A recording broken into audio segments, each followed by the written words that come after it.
Sure, I'm with a think tank. We do research and analysis on the economy of the Bay Area region, Northern California. Uh, that includes San Francisco and Silicon Valley. And our basic job is to try to think ahead 3, 4, 5 years. What is driving the economy of the future? What is going to shape it, most importantly? And then to help government and business and research and university and other people interpret and understand what's going on. What is it important to focus on? What are the key issues? How do you address them? So basically, we're in the business of economic research focusing on Northern California and also the state of California.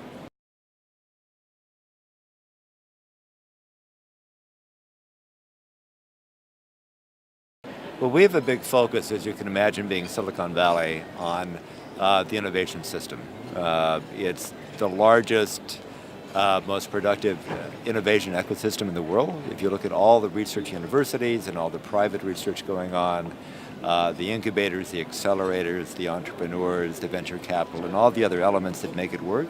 So what we do, among other things, is we are constantly mapping that.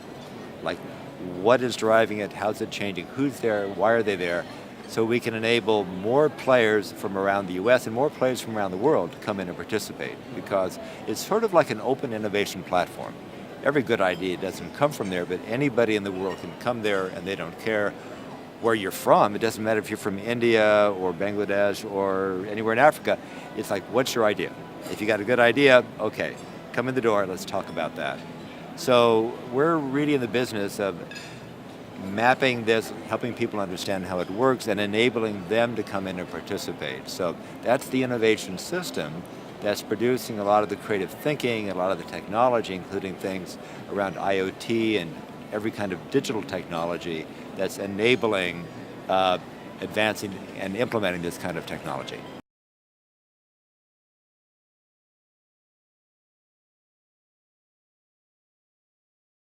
It really is defining the economy. So if you believe that digitization is changing every industry and will accelerate changing every industry, then that's what we're about. And it doesn't matter whether it's healthcare or whether it's transportation or whether it's financial services, whether it's manufacturing. You could go down this list for a very long time. So what we're aiming for is to interpret and engage really diverse audiences around what is happening, because these are the participants, but they may not be interacting with each other, so they can interact through us, and they can plan and develop business through us. So the impacts are, we are rapidly developing a smart grid that's absorbing more and more renewable power and developing energy storage as a critical part of that grid. Digital services at the city level. Cities are developing strategies to harness the energy of startups to help solve civic problems. We're seeing it around even things like digital parking, energy efficient buildings, where the city sets standards for LEED Gold or LEED Platinum, and then you need the technologies to figure out how to do that. There are markets being created by government policy.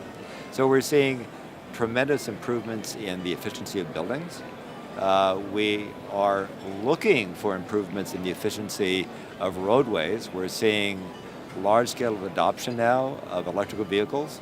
There's a long way to go, but there's a greater density of electrical vehicles in the Bay Area than anywhere in the United States, and enormous penetration of renewable power. So these are all technological advancements that are enabled by digitization, and the question is, how can we make this better and make it go faster?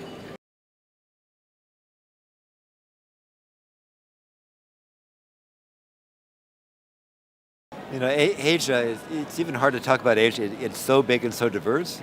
And so many cities are at different stages of development. They have their unique history and geography and issues. So I think as a whole, Asian cities have, every city has issues, but there may be more challenges in most of Asia because, as you say, the size of the population, the legacy infrastructure, the fact that development has happened so rapidly now that you now have suddenly, millions of cars on the streets that were not there a few years ago. This was not planned for in terms of infrastructure.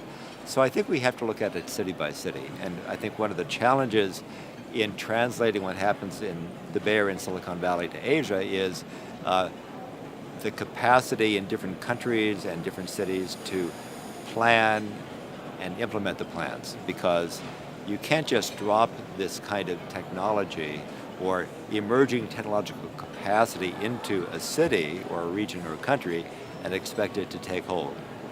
It has to fit in with an integrated planning process. So you need the planning there, and then lots of plans never happen.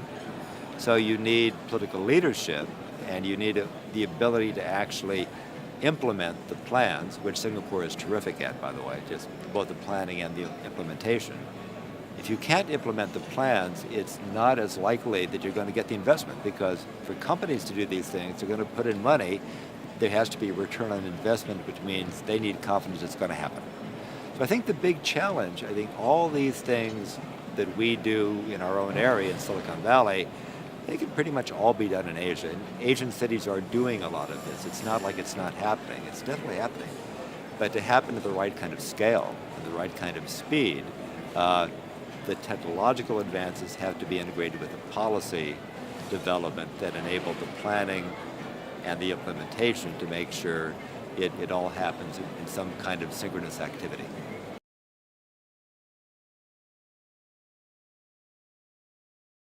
There are so many different aspects of IoT. It's a big, huge, diverse area. I do think you need to have a reliable, smart energy grid for any of this to happen. So there's some fundamentals to take care of. Things that aren't an issue in Singapore, but in many other countries they are, in India they are, and elsewhere. I think we are looking at more energy efficient buildings, smarter buildings, especially, so when new construction is going on at a massive rate, happening in Asia much faster than the US, that it's happening to some degree, but a continuing opportunity to have more of these being smart, energy efficient buildings. A lot of cities around the world, including our cities, 50% of the carbon production in the atmosphere is by buildings. Maybe 30% is transportation. So how we design our buildings for efficiency and smart buildings is really, really important. So I think that's happening in Asia. And because you're dealing with structures, there's a market for that, you can do that. So I think those things are happening now. LED streetlights, it's pretty, it's not a huge science, you just go out there and do it. Huge energy savings, and we know that cities in Asia are looking at, as we are, embedding more technology in the streetlights. So you can do all kinds of digital monitoring and sensors and other things. If you're putting in LED, you can do other stuff there too, and we know that that's happening. As we start to move at some point from 4G to 5G, we know some big Asian companies are looking at 5G. So it's happening in Asia, it's just happening unevenly. So it's little changes that make them big impact, and it just starts from there. Yeah, they're cumulative. Again, you need kind of the vision for where you want to be, I believe, and you need the planning, and you need the capacity to implement it. Again, all of which Singapore does, in a model fashion. But all the individual steps are incremental, and some come more easily than others. But a lot of these aren't rocket science. They just need to be done.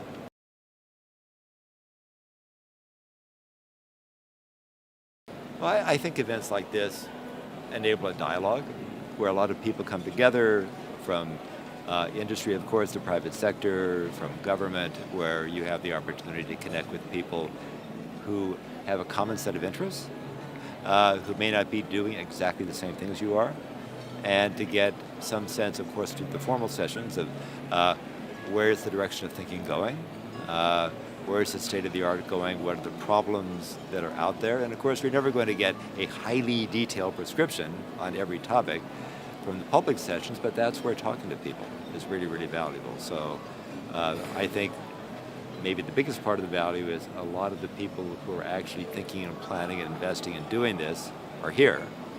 And just the ability to interact and talk with them is enormously valuable just by itself. Absolutely, absolutely. It's very exciting.